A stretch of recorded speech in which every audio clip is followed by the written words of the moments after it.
All right, you're about to take a complete TOEFL iBT speaking test. So get your voice recorder out and get ready to record your voice. Everybody's favorite thing to do. I know you love the sound of your own voice. Probably not, but let's do this together. And just like on test day, we will give you 4 questions and you will have to speak for 45 or 60 seconds. Make sure you read the directions carefully. Also, I will put sample answers at the end so you can listen to them. And there's also a PDF download that you can see the transcripts and other information about this test. So I'll put that in the description as well.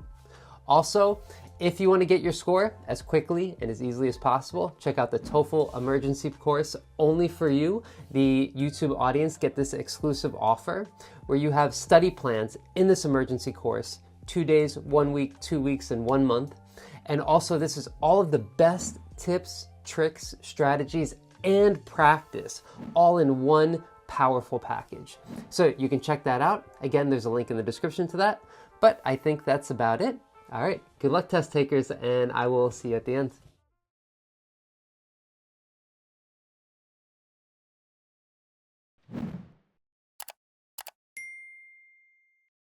Directions. You will now be asked a question about a familiar topic. After you hear the question, you will have 15 seconds to plan your response and 45 seconds to speak. Do you agree or disagree with the following statement? Teenagers should work while they go to school so they can learn how to be more responsible. Provide details and examples to explain your opinion. You have 15 seconds to prepare your response. You may begin preparing now.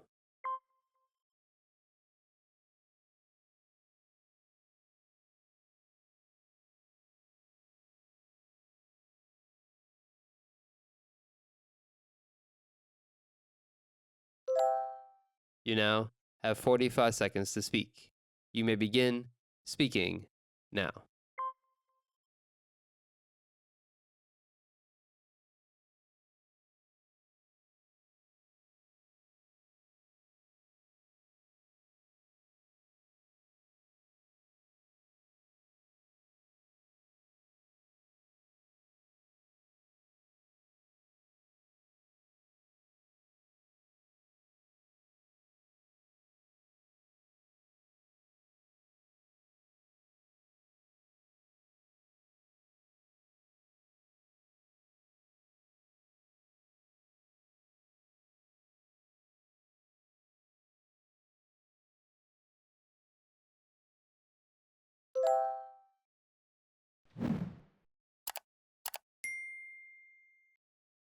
Directions. You will now read a short passage and then listen to a conversation on the same topic. You will then be asked a question about the passages. After you hear the question, you will have 30 seconds to prepare your response and 60 seconds to speak. You have 45 seconds to read the passage below. You may begin reading now.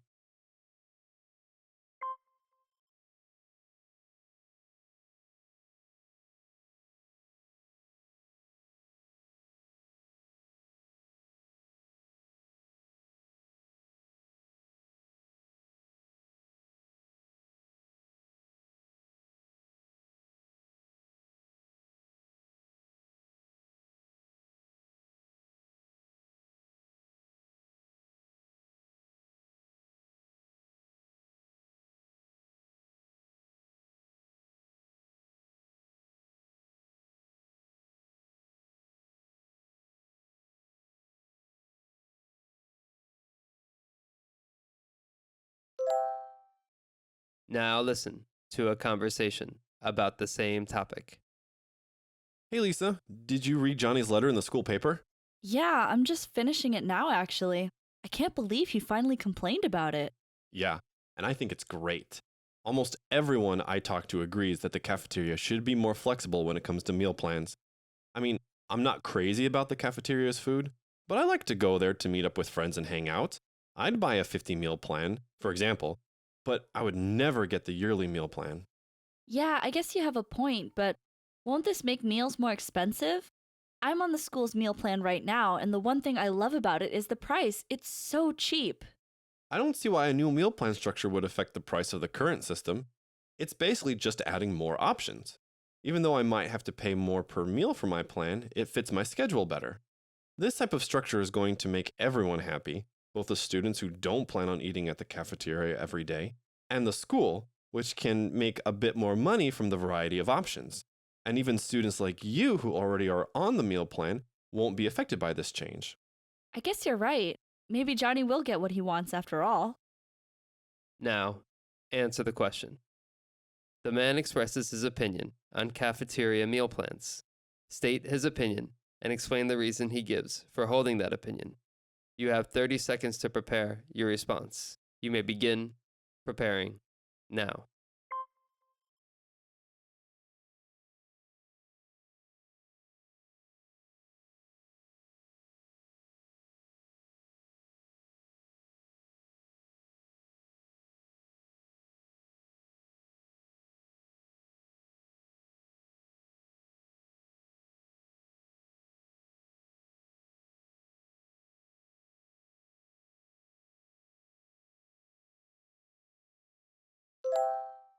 You now have 60 seconds to speak.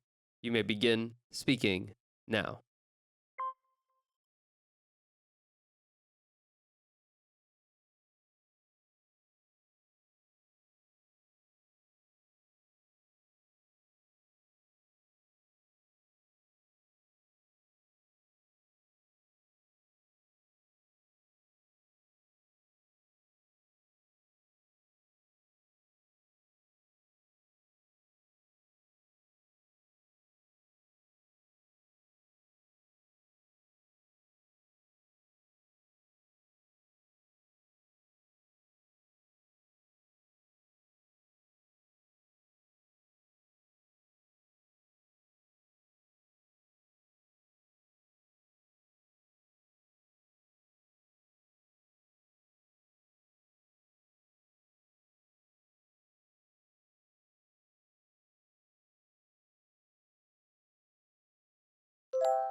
Directions.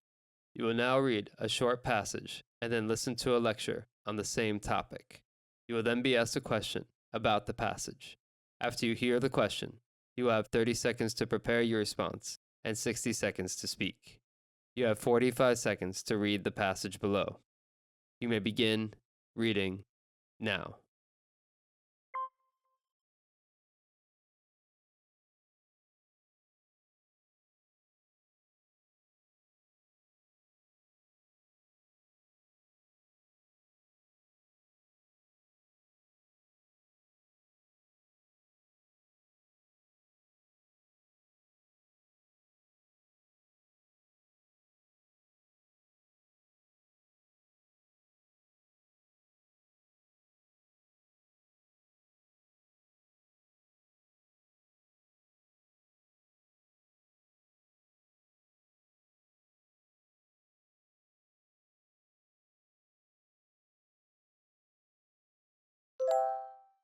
Now listen to a lecture about this topic in a behavioral psychology class. Okay, so you may have never heard of the terms instrumental and expressive before when it comes to leadership, but I bet you could think of a couple people who fit these descriptions.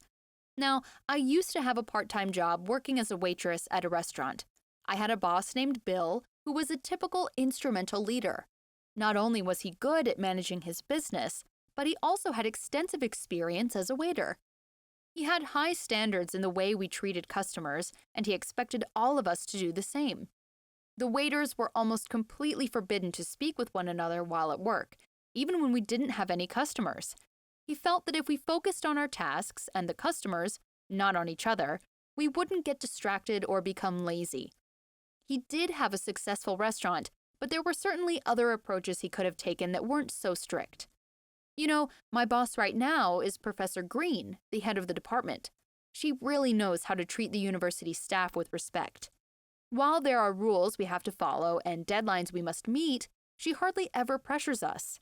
She treats us like adults, and we, the teaching staff, all do our jobs to the best of our abilities because we don't want to disappoint or upset her. She holds weekly staff meetings so we can communicate about problems in class and even holds parties at her home once a month. We all feel like a part of an open and honest team, and that would not be possible without her expressive type of leadership. Now, answer the question.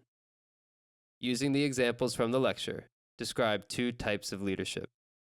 You have 30 seconds to prepare your response. You may begin preparing now.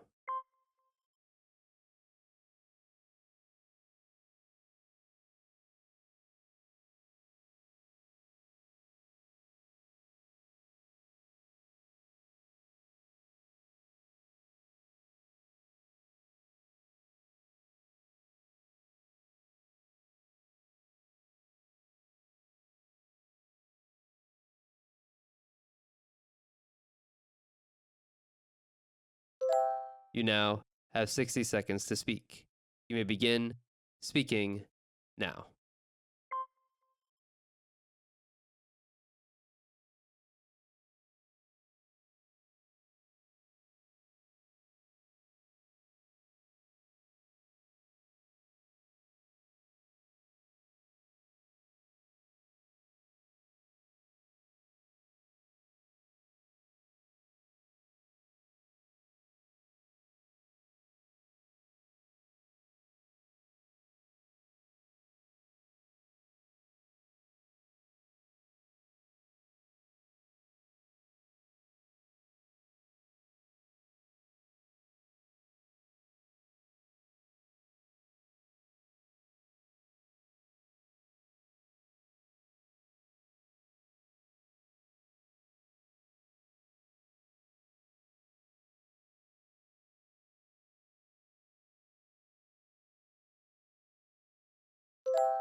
Directions.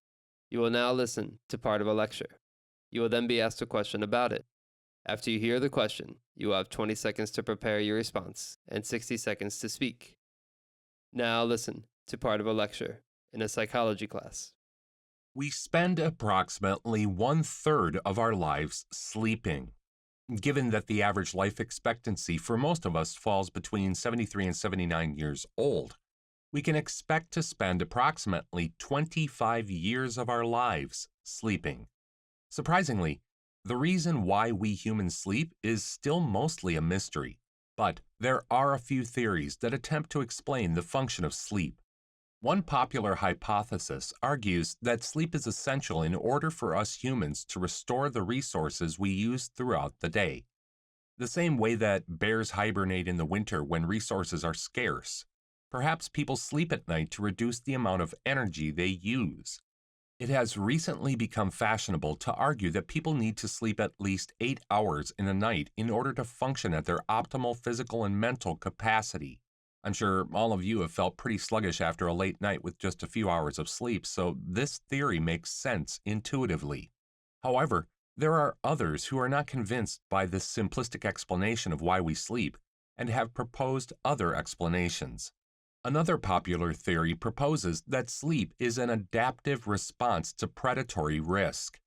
In other words, our great ancestors were more likely to be hunted and killed at night by other animals, so a desire to sleep in a safe, comfortable area was an evolutionary mechanism that helped shield us from harm. As I'm sure you are all aware, there are more risks at nighttime since visibility is so low. We haven't adapted our senses in the same way other creatures have to survive throughout the night.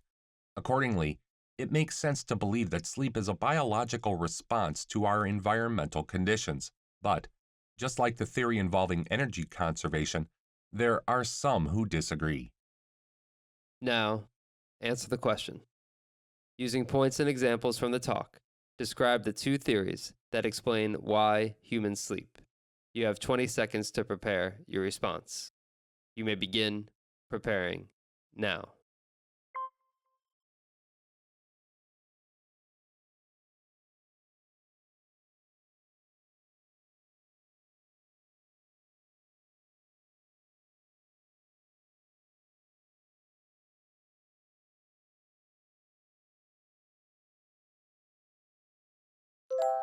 You now have 60 seconds to speak. You can begin speaking now.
As a matter of fact, I do agree that teenagers should work in order to learn more about personal responsibility. For example, when I was in high school, I worked as a custodian at another school in our district. In the summer, I worked from 7 a.m. to 3 p.m. 5 days a week with a bunch of blue-collar, middle-aged men who had worked hard their entire lives. Not only did I have to lift heavy objects and work with complicated machinery, but I also spent time with rugged men who encouraged me to focus on my studies and get a college degree. That's why I think working as a student is a great way to learn about the value of both hard work and a good education.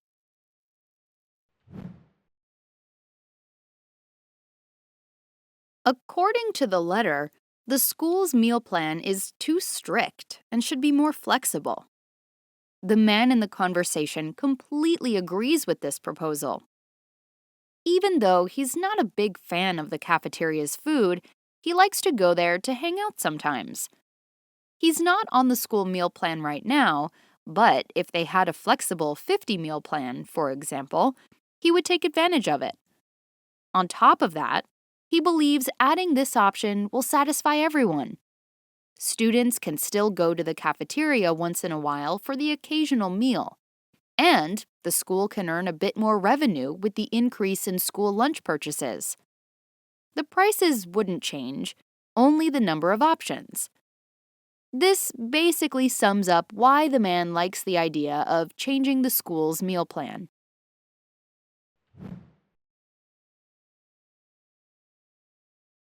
This is a fascinating topic. According to the author, there are two main types of leaders: instrumental and expressive. The lecture provides two excellent and personal examples of each type to further illustrate this idea. First, she talks about her old boss, Bill, who is a typical instrumental leader. Bill was very professional and kept the staff focused on their work and customers, of course. Some employees didn't like Bill because they thought he was too strict, though.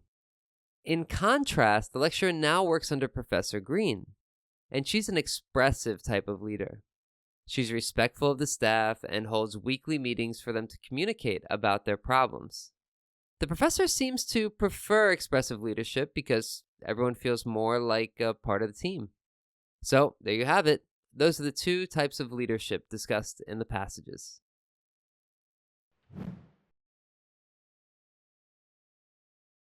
So, the professor is talking about sleep, and more specifically, he's describing two main theories about why we sleep. One idea is that we need sleep in order to restore the resources we use throughout the day. Similar to a hibernating bear, people need sleep to restore their energy.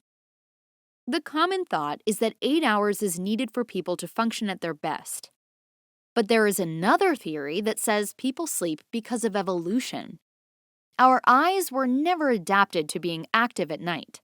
So, the idea is that long ago, finding a safe place for shelter at nighttime was a way to avoid predators and stay alive. After continuing this practice, over time, sleeping became something of a biological response to our environment. These are the two theories the professor uses to explain why humans sleep. All right, congratulations, you made it to the end. Don't forget to check out tstprep.com if you want some more help and need a bit more practice. We have free practice questions and a lot of free stuff. So just check that out, TST Prep, but that's it. You can practice more with this video here, but you're done. Good job, and I'll see you next time.